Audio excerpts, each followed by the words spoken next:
This murder-for-hire case concerns Carlita Phillips, who cooked up a plan to engage Tavarius Settles, a 16-year-old boy whom she was having an affair with, in the contract killing of her estranged husband. By the time the dust would settle on this particular case, one man would be dead, 4 lives would be ruined, and the betraying wife would not benefit as she had originally planned. These things never go to plan. They just go straight to jail. Although I've been doing these cases for a while now, I often ask myself, at which point does a wife decide that she wants to go down the route of hiring a hitman to kill her husband, let alone a hit boy? On the night of March 25th, 2013, Carlita Phillips and Tavarius Settles will meet up at her home to solidify the plans to kill her estranged husband. Now, the pair had been separated for the last 3 months because Mr. Phillips, her husband, had long grown tired of a negative relationship with his wife and stepdaughter. And a lot of guys can understand that. Sometimes you just want out. And you know it's bad when a guy leaves. Women can leave all the time, but when a guy leaves a home, it's bad. Although the couple had been married for 14 years, this type of familiarity was not enough to prevent Mrs. Phillips from cashing in on his death, as if it were a lottery of sorts. Now, although Mr. Phillips stepped up to the plate to help her raise her stepdaughter, it would be the stepdaughter who would assist in choosing her father's killer. That's odd. This girl would also be tasked with providing a rock-solid alibi in case the police were to ask questions about the murder. But in this case, every one of the planners was guilty as sin. It was Mrs. Phillips who engaged a minor in an adulterous affair long before her husband moved out of the home in disgust. Number 1. It was she who asked Tavarius Perp Settles, his nickname, to kill her husband with the promise of $13,000 from his life insurance payout. So if I kill my husband, I'll pay you money. Oh, did I forget to mention the insurance? Yes. Mr. Phillips had 2 attractive life insurance policies. One was valued at $500,000, always a good motive for murder, with Mrs. Phillips as a sole beneficiary, and the other for $25,000 that he knew nothing about. How does somebody have an insurance policy they know nothing about? The unknown policy was taken out by Mrs. Phillips a few days after her husband moved out of the home 3 months back. It would appear that this unfaithful wife wanted to hedge her bets just in case he took her name off of the original policy, and guys will do this. Either way, Mrs. Phillips was ready to cash in on both policies, and all she needed was a patsy. See, a lot of these women don't want to get their own hands dirty, so they hire somebody to kill. For this reason, Phillips had been grooming young Tavarius for 6 months prior to killing, with sex, the purchase of expensive shoes, and providing him with drugs to do her evil bidding. On the night of the murder, Mrs. Phillips took her car, a loaded .38 caliber pistol, and Mr. Tavarius to the home where her estranged husband would be staying. He was not in the city no longer. He was living out in the county with his parents. He went back home. And you know, guys don't like to do that. And since the address was in a rural location, Mrs. Phillips would park down a tree-lined distance away from the house so her car wouldn't be spotted. Shortly after 10 p.m., Mrs. Phillips parked on the edge of her in-laws' property located at 1522 Old Douglas Mill Road. Ms. Phillips knew exactly what time her husband would be returning home from work, which was around 10:15 p.m. that Tuesday night. Now, you don't know enough about him, but you know his work schedule. The murderous duo agreed that the darkness, along with the sparse neighborhood around the house in the country, will provide great cover. I mean, who would see you? There are houses there, but they're scattered. Up until that time, Mrs. Phillips would sit with her car in a tree-lined area while the young Mr. Tavarius crouched low in the tree, right? And he began to smoke cigarettes. This is a nervous habit. But suddenly, Tavarius saw a car's headlights approaching.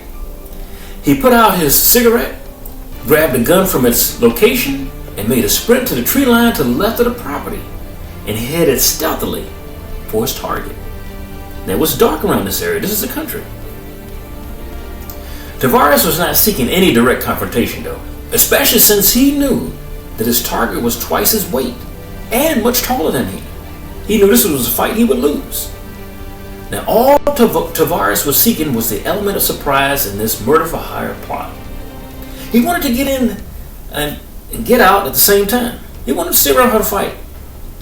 He wanted to get back to the warmth of a waiting car and his lover, who was old enough to be his mother. Additionally, what worked in the favor of the skinny, pubescent hitman was that the porch light was out, and his target would have no idea of his impending doom. Once Tavares saw that the man put his key into the lock, he pulled the trigger on the revolver until it was empty, hitting his target in the back, the body, and his head. You're watching M&M, the Men's Channel. Tavares then spun away and ran like hell for the waiting car. Tavares ran with his heart racing to the sounds of distant dog barking, as well as neighbors who began looking out their windows. While even Mr. Phillips' parents were able to make it to the front door in time after the shots to see the young Tavares fleeing and the description of the back end of the getaway car. You're in trouble. If they could ever match that up, you're in trouble. Now, both of these things were from the end. Tavares back, the car's back. Now, the matriarch of the victim would scream out in horror as she looked down at her bullet-riddled son, still clinging to life now. Both parents would call out his name until rolling him over to see that he was not their oldest son, but his youngest brother, who also moved back to the home. This was not the intended target. Yes, it would seem that the young Mr. Tavares, in the dark of night, minus a porch light, had shot the wrong man. Go figure. I guess the old saying is true. Never send a boy to do a man's job. Mother Phillips, with the support of her husband, called 911 immediately, and they sent an ambulance for assistance along with police officers. By the time the ambulance had arrived and attempted to revive the younger brother's life, the older son and the original intended target would just be arriving home. Sometimes a few minutes late in life could save your life. And not only was there a failure on the part of the young Tavares to kill his intended target, but Miss Phillips is not anticipating her husband's errands on this one particular night of the year. The murderous wife, believing that Tavares was successful, would drive the team back to his home and return to her residence where her daughter would prepare a strong alibi. So the daughter was in on it from the beginning. And back at the senior Phillips home, where the parents are grieving over the death of their son, police would question who would have a grudge against this boy. Then their second question, after talking to their neighbors, would be who owns a small silver car that was seen fleeing the scene of the murder. So although the homes were sparse, as I said before, people did look out the window after the shots and they saw the car's rear end. It was then that Mr. Phillips, the intended target, told detectives that his wife owned a vehicle matching that description. He said that although they did have problems in their relationship and that they were about to go through a divorce, he could not imagine that she would be doing something like this. Who would imagine that their wife put a hit out on their life? Who would imagine that their wife would do something like this? Police then went to the deceased wife's residence, where she told them that she had been in town all day. The intended target residence, I might add. They then asked her about the mud on all four tires that matched the mud prints that left the adjoining tracks to the Phillips rural residence. See, when she parked on the side at the tree line, there was mud because it had been raining. All four tires had that same mud and the tracks. And what they didn't tell her during the interview was that they had recovered several cigarette butts that the young Tavares had been smoking in that tree line area. And those instruments would be turned over to the crime lab so they could see if they could extract some DNA evidence matching whomever committed this particular crime, and hopefully to match up with Mr. Tavares, who they didn't know yet. Within days, federal agents matched DNA found on the 4 cigarette butts left at the scene to Tavares Settles, who had willingly given his DNA sample days ago. Before he gave his DNA sample, they didn't know who it was. Then Settles' photos were taken and analyzed for data where agents found pictures of Settles and of guns. This boy had a Facebook page with him holding miniguns.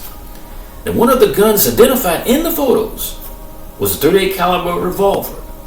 The bullet removed from Jamil Phillips' body and its matching casing found at the scene of the crime were identified as .38 special ammunition. Wow. Two of Settles' cousins would later testify at his trial that they knew Carlita Phillips was having a relationship with Settles.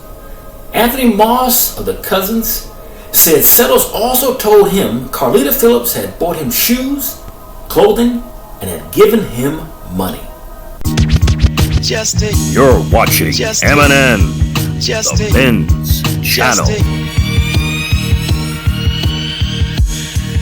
Settles' ex-girlfriend told authorities that he had been cheating on her with Carlita Phillips. She said Settles told her about the affair and also told her he had shot Jamil Phillips. Most times people shoot somebody or kill somebody, they always want to get it off of their conscience. So they tell any close friend, somebody in prison, instead of the church like they should. By the time the DNA match came back, the young Mr. Tavares would already be in lockup under the suspicion of killing yet another man with a firearm in a botched robbery only a few days after Mr. Phillips' murder. This boy couldn't stop. I guess he figured, though, he wouldn't be paid for killing the wrong man by Mrs. Phillips, so he needed some money to survive. He didn't have a job at the time. I guess you're good as a job as a hitman. And when law enforcement questioned Tavares about the murder of Mr. Phillips, he rolled on Miss Phillips, but not all at once. In this case, as in many others, getting the truth out of perpetrators is like extracting bad teeth at an all-day dentist convention. Painful and drawn out. Carlita Phillips, age 41 at the time of her trial, was found guilty of soliciting a minor to commit a felony and accessory before the fact in the 2013 murder of Jamil Phillips. Now, she was sentenced to life in prison for the accessory charge and 15 years for solicitation charge. On the other hand, she was not charged in the case of having sex with an underage boy. Now, the young Mr. Tavares Settles took the stand to testify against Carlita Phillips.